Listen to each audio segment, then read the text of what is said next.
आप पढ़ाई कर सकते हो बिल्कुल फ्री में। तो आज ही हमारे एप्लीकेशन मोमल क्लासेस को डाउनलोड करें। लिंक दे रखी उसकी डिस्क्रिप्शन में, जिसमें आपको प्रत्येक क्लास के चैप्टर वाइज वीडियो मिलेंगे।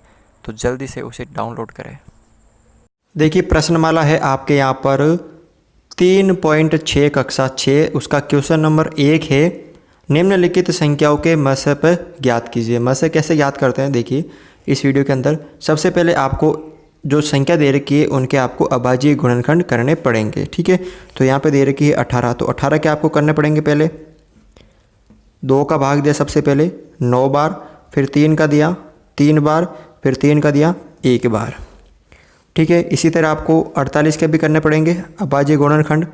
ठीक है, 2 का भाग दिया इसके अंदर 24 बार, फिर 2 का दिया 12 बार, फिर 2 का दिया 6 बार, फिर 2 का भाग दिया इसके अंदर 3 बार, फिर 3 का भाग दिया 1 बार। कुल मिला के आपको नीचे 1 लेकर आना। ठीक है, अब 18 को हम क्या लिख सकते हैं?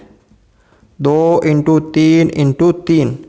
और 48 को क्या लिख सकते हैं हम? 2 × 2 × 2, 1 2 3 4 बार 2 है × 3। अब यहाँ पर देखो मसप का ज्ञात करना है। 18 वे 48 का मसप। तो कैसे ज्ञात करेंगे? तो आपको क्या करना है, मसप में क्या करना होता है कि दोनों में कॉमन होना चाहिए। तो इसमें भी है इसमें भी है, जैसे हम सारू गुणनखंड में लेते थे। ठीक है, इसमें भी है इसमें भी 2 है, 2 ले लिया बार। अब इसमें 3 है इसमें 3, ये रहा बार ले लिया। अब इसमें 1 बार और 3 है, इसमें नहीं है। इसमें 3 बार 2 और है, इसमें नहीं है, तो छोड़ दो। तो इन दोनों का मसप कितना आ गया? 6 आ गया। यहाँ पर देखो 30 को हम क्या लिख सकते हैं? तो 30 के अभाज्य गुणनखंड 2 का भाग दिया 15 बार, फिर 3 का भाग दिया 5 बार, फिर 5 का दिया 1 बार। इसी तरह आपको 42 के भी करने हैं। अभाज्य गुणनखंड 2 का भाग दिया 21 बार, फिर 3 का दिया 7 बार, फिर 7 का दिया 1 बार। यानी 30 को हम क्या लिख सकते हैं? 2 × 3 × 5। और 42 को हम क्या लिख सकते हैं? 2 × 3 × 7। अब 30 व 42 का मस। अब इन दोनों में जो कॉमन है वो लेना आपको। देखो इसमें भी 2 है इसमें भी 2 है, बार आ गया। इसमें भी 3 है इसमें भी 3 है, बार आ गया। तो पीछे क्या बच रहा? 3 दूनी, मतलब गुणा करने पे 3 दूनी 6 आ रहा है, तो इसका मसब कितना आ गया? 6 आ गया। अब देखो 18 को हम क्या लिख सकते हैं? या हमने लिखा है 18, तो 18 को हम लिख सकते हैं 2 × 3 × 3। यहाँ हमने लिखा था, यहाँ पे देख लीजिए। अब 60, तो 60 के आप अभाज्य गुणनखंड कर दो।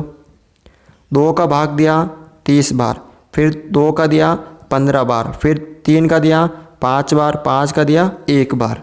तो हम 60 को क्या लिख सकते हैं?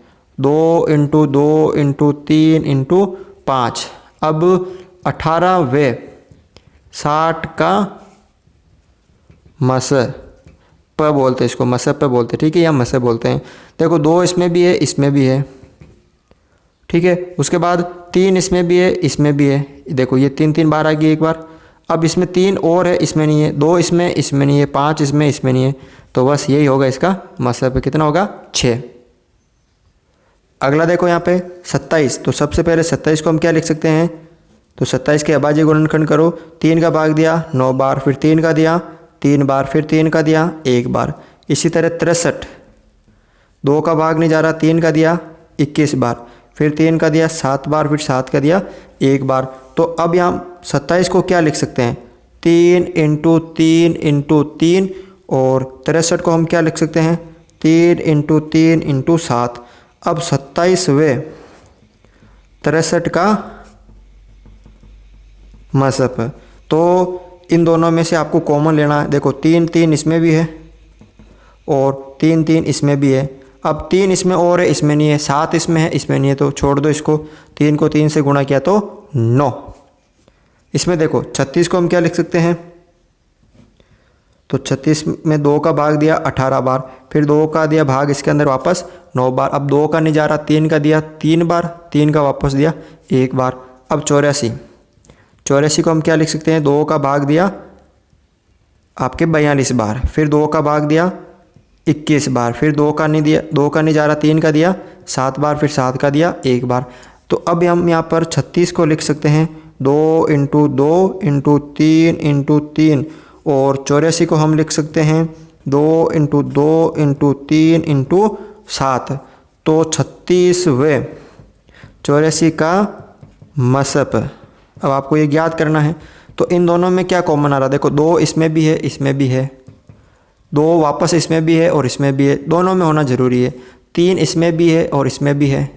अब 3 इसमें है, इसमें नहीं है, 7 इसमें नहीं, तो छोड़ दो। 3 दूनी 6, 6 दूनी 12, तो कितना आ गया यहाँ पे मसप पे 12 आ गया। इसी तरह 34 को हम क्या लिख सकते हैं, तो 34 के कर दो आप अभाज्य गुणनखंड। 2 का भाग दिया 17 बार, फिर 17 का दिया 1 बार। इसी तरह आपको 102 का करना है। 2 का भाग दिया इसके अंदर 51 बार, फिर 3 का भाग दिया 17 बार, ठीक है ना, फिर 17 का दिया 1 बार। करते हैं इसको सरल। 34 को हम क्या लिख सकते हैं 2 इंटू 17, और 102 को हम क्या लिख सकते हैं 2 इंटू 3 इंटू 17। अब 34वें 102 का मसप है, ठीक है। तो इन दोनों में क्या कॉमन आ रहा है, देखो 2 इसमें भी है और इसमें भी है, बार आ गया। अब 3 इसमें नहीं है, 17 इसमें भी है और 17 इसमें भी है, तो ये बार आ गया। 70 दूना 34, ये हो गया इसका मसप। ये देखिए आप 70, 105 और 175। तो सबसे पहले आपको क्या करना होगा, इन तीनों के अभाज्य गुणनखंड यानी 70 के करने होंगे। 2 का भाग दिया इसके अंदर 35 बार, फिर 3 का भाग नहीं जा रहा है, 5 का भाग दिया 7 बार, फिर 7 का दिया 1 बार। इसी तरह 105 के भी करने हैं आपको अभाज्य गुणनखंड। 2 का भाग नहीं जा रहा, 3 का दिया, 3 तिया 9, 5 तिया 35 बार, फिर 3 का भाग नहीं जा रहा है, 5 का भाग दिया 7 बार, फिर 7 का दिया 1 बार। अब आपको 175 के भी करने हैं। 175 में 2 का नहीं जा रहा है, 3 का भाग देखो 7, 5, 12 और 13, 3 का भी नहीं जा रहा है, ठीक है। देखो 2 का नहीं जा रहा है, 7, 5, 12 और 13, 3 का भी नहीं जा रहा, 4 का भी नहीं जा रहा, 5 का दिया, 5 से 15 और 3 बचे 35, देखो 5 से 15 यहाँ पे हो गए 175, फिर 2 बचे 25, 5 25, फिर 5 का भाग दिया वापस 7 बार, फिर 7 का दिया 1 बार। तो अब यहाँ पर हम 70 को क्या लिख सकते हैं 2 इंटू 5 इंटू 7, ये वाला हम इसको लिख सकते हैं। और 105 को हम क्या लिख सकते हैं 2 इंटू 5 इंटू 7, ठीक है। और 175 को हम क्या लिख सकते हैं 5 इंटू 5 इंटू 7। अब 70, 105 व 175 का मस, यानी इन तीनों का आपको कॉमन लेना है, ठीक है। तो अब यहाँ पे देखो इसमें भी 2 है, इसमें भी 2 है, इसमें नहीं है, इसमें 5 है, इसमें 5 है, इसमें 5 है, ये तीनों 5 है इसमें, तो 1 5 बार आ गया। इन तीनों में 7 7 है, तो 1 7 बार ले लिया। अब इनको गुणा किया तो कितना आ गया, 7 को 5 से किया तो 35 आ गया, ठीक है। तो ये हो जाएगा आपका इसका मसप। इसमें देखो आप सबसे पहले वही आपको अभाज्य गुणनखंड करने हैं। 91 में 2 का भाग नहीं जा रहा है, ठीक है, 3 का भाग नहीं जा रहा है, 9 1 3 का नहीं जा रहा है, फिर इसके अंदर 7 का भाग जा रहा है, 7 दूनी 7 एकम 7, फिर 7 2 7 या 21, फिर 13 का भाग दिया 1 बार। इसी तरह 112 का भी आपको करना है। 2 का भाग दिया 5 बार और 56 बार, फिर 2 का भाग दिया 28 बार, फिर 2 का भाग दिया यहाँ पे 14 बार, फिर 2 का दिया 7 बार, फिर 7 का दिया 1 बार। इसी तरह 49 के भी करने हैं आपको। 7 का भाग दिया 7 बार, फिर 7 का दिया 1 बार। तो अब यहाँ पे हम 91 को क्या लिख सकते हैं 7 इंटू 13, और 112 को हम क्या लिख सकते हैं 2 इंटू 2 इंटू 2 इंटू 2 इंटू 7, फिर 49 को हम क्या लिख सकते हैं 7 इंटू 7। तो अब यहाँ पे देखो 91 112 व 49 का मस, तो इन तीनों में 7 7 क्या है कॉमन है, एक एक बार। अब इसमें 13 इसमें नहीं है, तो छोड़ दो, तो उसके आगे इसका आंसर 7 आ गया। अगला यहाँ पे देखिए 18 54 और 81। तो सबसे पहले इनका करते हैं हम अभाज्य गुणनखंड। 18 में 2 का भाग दिया 9 बार, फिर 3 का भाग दिया 3 बार, 3 का दिया 1 बार। इसी तरह 54 का भी करना आपको। 2 का भाग दिया 27 बार, फिर 3 का भाग दिया 9 बार, फिर वापस 3 का भाग दिया इसके अंदर 3 बार, फिर वापस 3 का दिया 1 बार, ठीक है। इसी तरह 81 का भी करना आपको। 2 का भाग नहीं जा रहा, 3 का भाग दिया, 3 दूनी 6, 7 21, फिर 3 का भाग दिया 9 बार, फिर 3 का भाग दिया 3 बार, फिर 3 का दिया 1 बार। तो अब यहाँ पे देखो हम 18 को क्या लिख सकते हैं, 2 × 3 × 3, और 54 को हम क्या लिख सकते हैं, 2 × 3 × 3 × 3। ठीक है, इसी तरह हम 81 को क्या लिख सकते हैं, 3 × 3 × 3 × 3। अब 18, 54 व 81 का मसप है या मस। देखो 2 इसमें नहीं है, 3 इसमें है, इसमें ये 3 कॉमन आ गए बाहर, वापस इन तीनों में एक एक 3 और है, तो 3 बार आ गए यहाँ पे। तो कितना हो गया यहाँ पे, 3 को 3 से क्या तो 9। ठीक है ना। अगला देखो आप यहाँ पर 12, 45 और 75। तो सबसे पहले 12 का आप बाजी गुणनखंड करो। यहाँ पे 2 का भाग दिया 6 बार, फिर 2 का दिया 3 बार, फिर 3 का दिया 1 बार। फिर यहाँ पे 45 का करना है, 3 का भाग दिया 15 बार, फिर 3 का दिया 5 बार, फिर 5 का दिया 1 बार। फिर 75 का करना है, 3 का भाग दिया 3 दूनी 6, 5 दिया 15, फिर 5 का भाग दिया 5 बार, फिर वापस 5 का दिया 1 बार।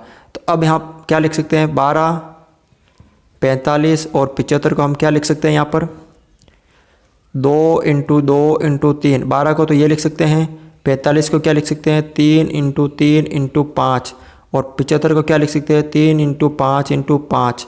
अब 12, 45 व 75 का मसप है। ठीक है, तो तीनों में क्या कॉमन आ रहा है, देखो 2 इसमें नहीं है, 3 इसमें भी है, इसमें भी है, इसमें भी है, तो 3 क्या आ गए, सब में से कॉमन आ गए, तो 3 हो गया इसका मसप। ये हो गया इनका आंसर। तो इस तरह आप ये मसप ज्ञात कर सकते हो। क्वेश्चन नंबर 2 है, निम्न का मसप क्या है। 2 क्रमागत संख्या है। 2 क्रमागत संख्या का मतलब है लगातार 2 संख्या, कोई भी ले लीजिए, माना 2 क्रमागत संख्या, एक तो हो गई आपके 8, एक हो गई 9, कुछ भी ले सकते हो, 5, 6, 7, 8, 12, 13, 14, 15, 21, 22, क्रमागत यानी लगातार होनी चाहिए। अब इन दोनों का मसप क्या होगा, तो 8 का अभाज्य गुणनखंड किया, 4 बार गया भाग, फिर 2 का भाग दिया 4 में 2 बार, फिर 2 का दिया 1 बार। इसी तरह 9 का भी करना है, 3 का भाग 9 में 3 बार, फिर 3 का दिया 1 बार। अब यहाँ पे देखो 8 और 9 को हम क्या लिख सकते हैं, 2 × 2 × 2, और 9 को लिख सकते हैं 3 × 3। अब 8 व 9 का मस, तो ध्यान रखना अब इन दोनों में कुछ भी कॉमन नहीं आ रहा है, इन दोनों में कुछ भी कॉमन नहीं आ रहा है, तो इसका मतलब इन दोनों का मसप 1 होगा। क्यों होगा, क्योंकि इसको हम ये भी लिख सकते हैं 1 × 1, तो 1 से गुणा करेंगे तो कोई फ़र्क नहीं पड़ेगा, इसको भी 1 से गुणा करेंगे तो कोई फ़र्क नहीं पड़ेगा, इसलिए इसका मसप क्या हो गया 1। अगला है 2 क्रमागत सम संख्याएं। तो माना 2 क्रमागत सम संख्या, एक होगी आपके 10, एक हो गई 12। अब इन दोनों के करो आप अभाज्य गुणनखंड। 10 के करो आप, 2 का भाग दिया 5 बार, फिर 5 का दिया 1 बार। इसी तरह 12 के भी करो, 2 का भाग दिया 6 बार, 2 का दिया यहाँ पे 3 बार, फिर 3 का दिया वापस 1 बार, यहाँ पे 2 है। ठीक है, तो अब यहाँ पे देखो 10 को हम क्या लिख सकते हैं, 2 × 5, और 12 को हम क्या लिख सकते हैं, 2 × 2 × 3। तो 10 व 12 का मसप। तो देखो दोनों में क्या कॉमन आ रहा है, 2। तो ध्यान रखना आपको लगातार 2 मसप संख्याओं का मतलब लगातार 2 सम संख्याओं का मसप कितना होता है, यहाँ पे 2 होता है। ठीक है, अगला है 2 क्रमागत विषम संख्या। तो माना 2 क्रमागत विषम संख्या, एक होगी आपके लगातार विषम संख्या, ठीक है ना, एक हो गई 9, एक हो गई 10 और 11। ठीक है, तो 9 के अभाज्य गुणनखंड करो आप, 3 का भाग दिया 3 बार, फिर 3 का दिया 1 बार, फिर 11 को क्या लिख सकते हैं, 11 का भाग 11 में 1 बार। तो यहाँ पे देखो 9 को लिख सकते हैं हम 3 × 3, और 11 को 11 लिखेंगे। अब देखो 9 व 11 का मसप, तो कुछ भी कॉमन नहीं आ रहा है, कुछ भी कॉमन नहीं आ रहा, तो इसका मतलब एक, जैसा मैंने अभी यहाँ पे आपको बताया था। ठीक है, क्वेश्चन नंबर यहाँ पे 3 है, अभाज्य गुणनखंड द्वारा दो सहभाज्य संख्याओं 4 और 15 ऐसी संख्या जिनका गुणनखंड केवल यानी सारे गुणनखंड एक ही हो। ठीक है, तो 4 और 5 का मसप इस प्रकार है, 4 को हम 2 × 2 लिख सकते हैं, 15 को 3 × 5 लिख सकते हैं। क्योंकि इन गुणनखंडों में कोई ही अभाज्य सारू गुणनखंड नहीं है, इसलिए 4 और 15 का मसप शून्य। क्या ये उत्तर सही है? नहीं, ये उत्तर सही नहीं है। तो आप लिख सकते हो नहीं, ये उत्तर सही नहीं है, क्योंकि जो कोई भी संख्या होती है, प्रत्येक संख्या का एक गुणनखंड, कोई भी अगर संख्या हो तो उसका एक गुणनखंड तो एक ही होता है। अगर उसका गुणनखंड नहीं होता तो उसका एक तो गुणनखंड होता है। जैसे यहाँ पे 4 को हम क्या लिख सकते हैं, 1 × 2 × 2 लिख सकते हैं ना, और 15 को 1 × 3 × 5। ठीक है, अब देखो 2 दूनी 4, 4 एकम 4, कोई फर्क नहीं पड़ा, 3 × 5 15, 15 एकम 15। और मसप में क्या करते हैं, 4 व 15 का मसप, तो दोनों में क्या कॉमन आ रहा है, एक एक कॉमन आ रहा, तो एक आ गया ना। तो इसका मतलब जिसका कोई मतलब मसप यहाँ पे कॉमन नहीं आ रहा था, यहाँ पे लिख अभाज्य गुणनखंड करने पे आपके नहीं आ रहा, तो उसका मतलब उसका मसप क्या है, एक है। ठीक है ना, तो अगर आपको वीडियो अच्छा लगा तो इसे लाइक करना ना भूले, और हमारे चैनल पर नए हो तो सब्सक्राइब करें।